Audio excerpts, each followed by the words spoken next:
Hello అందరికీ welcome back to my channel Pooja Vijay vlogs. ఈరోజు నేను క్రిస్పీగా యమ్మీగా చికెన్ పకోడా ఎలా చేసుకోవాలో చూపించబోతున్నాను. రండి ప్రాసెస్ చూసేద్దాం. ముందుగా నేను హాఫ్ కేజీ చికెన్ని ఇలా సన్నగా కట్ చేసుకొని తీసుకుంటున్నాను.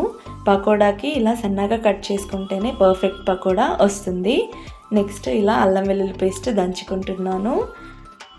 ముందుగా మనం వాష్ చేసి పెట్టుకున్న చికెన్లోకి 1 టేబుల్ స్పూన్ అల్లం వెల్లుల్లి పేస్ట్, చిటికెడు పసుపు, 2 టేబుల్ స్పూన్ కారం, తగినంత సాల్ట్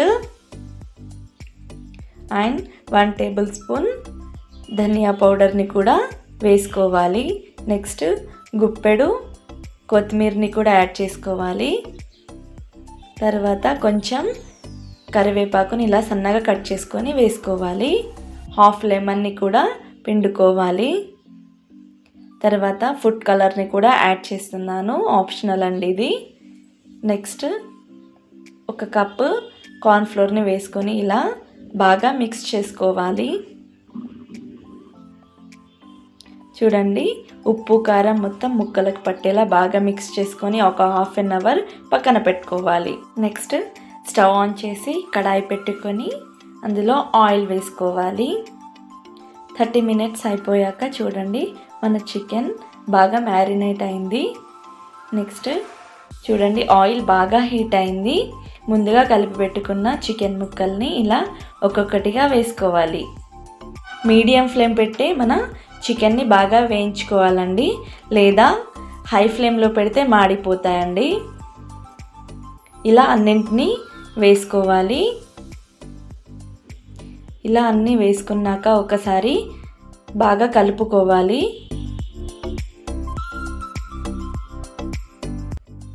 ఇలా కలుపుకుంటూ ముక్కల్ని బాగా వేయించుకోవాలి. అంతే, సింపుల్గా మన చికెన్ పకోడా రెడీ అయిపోయినట్టే. ఆయిల్ నుంచి సపరేట్ చేసుకొని వేరే బౌల్లోకి ట్రాన్స్ఫర్ చేసుకోవాలి. నెక్స్ట్ అన్నింటినీ ఇలానే ఆయిల్లో వేసేసుకోవడమే. మీడియం ఫ్లేమ్ మీదనే ఈ ప్రాసెస్ అంతా చేయాలండి.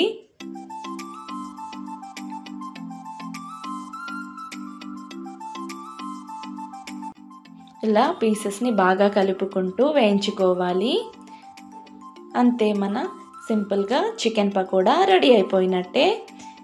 గార్నిష్ కోసం అదే ఆయిల్లో గుప్పెడు కరివేపాకుని ఫ్రై చేసుకోవాలి.